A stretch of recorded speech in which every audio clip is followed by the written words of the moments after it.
जरा सोचो, एक कमजोर सा लड़का जिसे कोई भी पीट पाट कर चला जाए, वो मेहनत करके दुनिया का सबसे बड़ा कुंफू फाइटर बन जाए। कुछ ऐसा ही होता है हमारी आज की कहानी में। चॉय जापान में रहने वाला एक कोरियन लड़का है जो एक फाइटर प्लेन का पायलट बनना चाहता था। इसलिए उसने जापान की एयरफोर्स में शामिल होने का फैसला किया।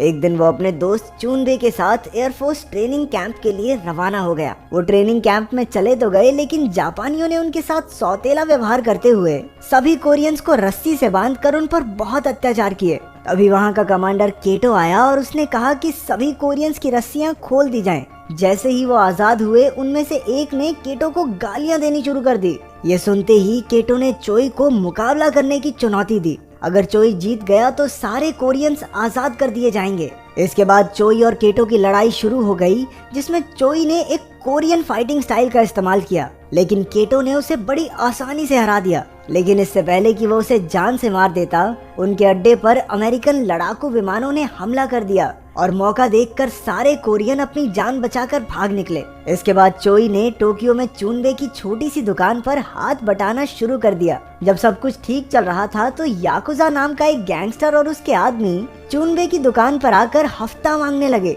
लेकिन चूनबे ने हीरो बनके साफ मना कर दिया कि मैं कोई हफ्ता नहीं देगा। अपनी इस हरकत के लिए उसे अच्छा खासा खर्चा पानी भी मिला। उसे पिटता देखकर चोई ने अपने दोस्त को बचाने की कोशिश की। उसने सारे गुंडों का मुकाबला अकेले किया, लेकिन अचानक याकुजा ने उसकी गर्दन पर तलवार रख दी। वो इतना डर गया कि उसने अपनी पैंट ही गीली कर दी। याकुजा ने जबरदस्ती उसे अपना ही पेशाब चाटने को कहा। भरे बाजार में उसकी बहुत बेइज्जती की गई और आसपास सभी उसका मजाक उड़ाने लगे। पैंट गीली हो गई ना मुतेड़ी।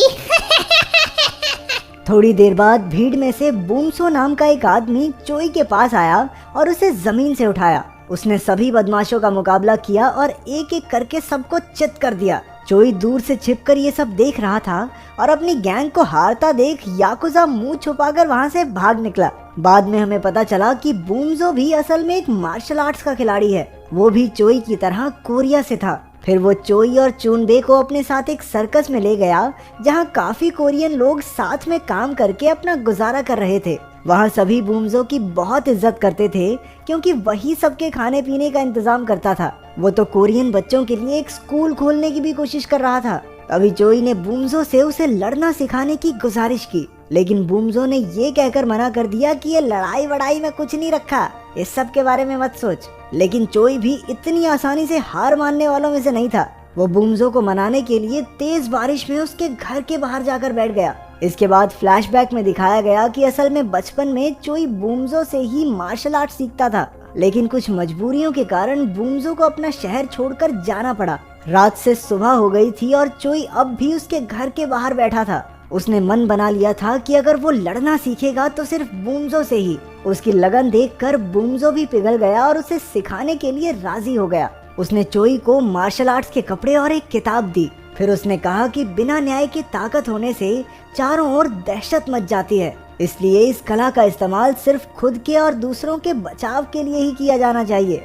जल्द ही चोई बूमसो के ग्रुप में शामिल हो गया और उसने रिक्शा चलाना शुरू कर दिया। अपने खाली समय में वो बूमसो से मार्शल आर्ट सीखा करता। एक दिन चोई ने देखा कि कुछ अमेरिकन पुलिस वाले एक जापानी औरत को छेड़ रहे थे। चूनबे ने उसे कहा भी कि इनसे दूर रहे और चुपचाप घर चले, लेकिन चोई ने सीधा जाकर उन पर हमला कर दिया और उस औरत की इज्जत बचाई। इसके बाद कुछ ही समय में वो बहादुर शेर के नाम से मशहूर हो गया, जो जापानी औरतों को पुलिस वालों से बचाता था। ये बहादुर शेर की सिर्फ औरतों की मदद करने वाली चीज पसंद नहीं आई मुझे। इस दौरान उसकी दोस्ती योको नाम की एक लड़की से हो गई, जिसे उसने बचाया था। बहादुर शेर नहीं, ठरकी शेर है ये। कुछ दिन बाद याकुजा के आदमी सर्कस में घुस आए और उस दिन की बेइज्जती का बदला लेने के लिए बूमसो को ढूंढने लगे। जल्द ही बूमसो बाहर आया और उसने अकेले ही उन बदमाशों का सामना किया, लेकिन जल्द ही वो सब उस पर हावी हो गए और याकुजा ने मौका देखकर उसका खून कर दिया। जब चोई और चूनबे वहां पहुंचे तो बूमसो को मरा हुआ देखकर उनके होश उड़ गए।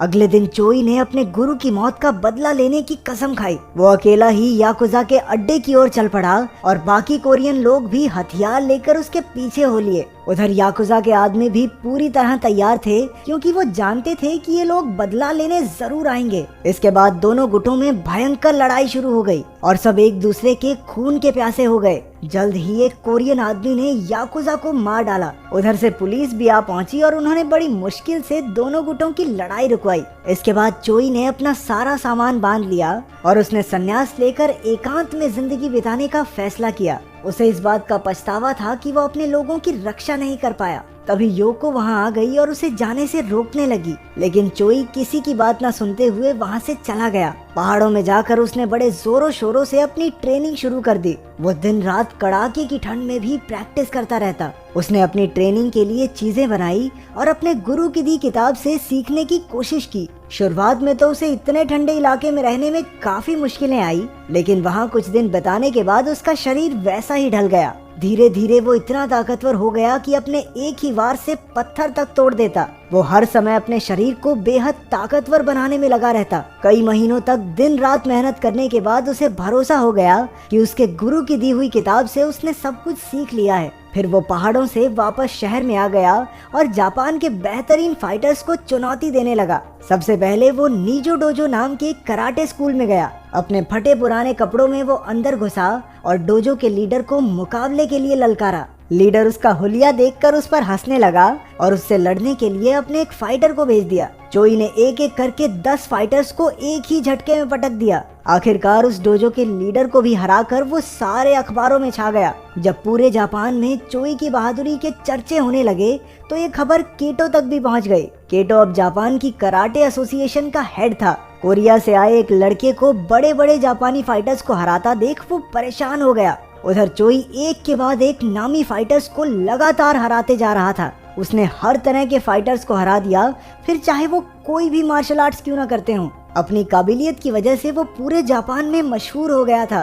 फिर एक दिन उसकी मुलाकात अपने पुराने प्यार योको से हुई। उसकी मशहूरी से जलने वाले केटो ने एक खबर फैला दी कि वो दरअसल चीटिंग करके जीतने वाला एक ठग है। इसके साथ साथ उसने अपने एक आदमी को चोई को मारने के लिए भेज दिया। उस हत्यारे ने चोई को भरे बाजार में देखा और मौका पाकर उसके पेट में चाकू घोंप दिया। खुशकिस्मती से चोई की जान बच गई और उसकी देखभाल का जिम्मा योको ने लिया, जो उसका पूरा ख्याल रखती थी। एक दिन चोई को चुनबे का कॉल आया और उससे मिलकर उसे पता चला कि कोई उसे मारने का प्लान बना रहा है और अगर उसने केटो का मुकाबला नहीं किया तो वो अपनी जान से हाथ धो बैठेगा। चुनबे के घर से निकलकर उसका सामना उस हत्यारे से हुआ जो उसे मारने आया था। उन दोनों में हाथापाई शुरू हो गई और चोई ने उसका काम तमाम कर दिया। जब चोई को इस बात का पता चला कि उस हत्यारे की एक बीवी और बच्चा है तो उसे अपने किए पर बहुत पछतावा हुआ। वो उनके पास माफी मांगने गया और कहा कि पूरी जिंदगी उन्हें पालने की जिम्मेदारी वो लेगा। चोई ने अपने मास्टर के दिए हुए कपड़े भी उसकी बीवी को सौंप दिए और कहा कि आज के बाद वो कभी किसी से नहीं लड़ेगा। हालांकि हत्यारे की पत्नी ने चोई को माफ नहीं किया, लेकिन वो फिर भी दिन रात उनके घर के बाहर बैठा रहता।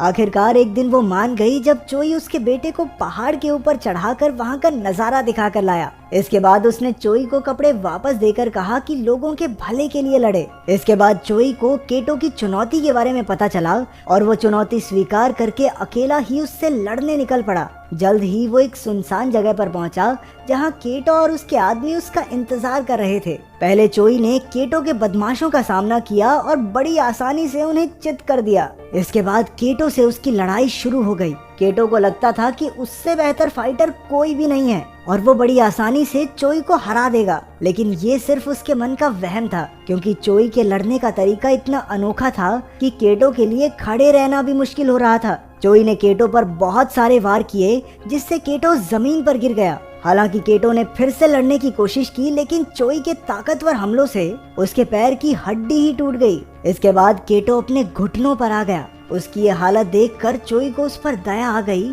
और उसने दूर से ही अपना पंच रोक लिया। आखिरकार केटो ने हार मान ली और अपने आदमियों के साथ चोई के सामने सर झुकाया। मुकाबला खत्म होने के बाद भी चोई ने एक जंगली भैंसे का सामना किया और उसका सर पकड़कर उसके सींग तोड़ डाले। ये एक जबरदस्त योद्धा की सच्ची कहानी है जिसने हजारों फाइटर्स को हराकर क्योकुशिन नाम का एक नया कराटे स्टाइल बनाया था। तो आखिर किस्मत बड़ी होती है या मेहनत? इस बारे में आप क्या सोचते हैं? कमेंट्स में जरूर बताएं।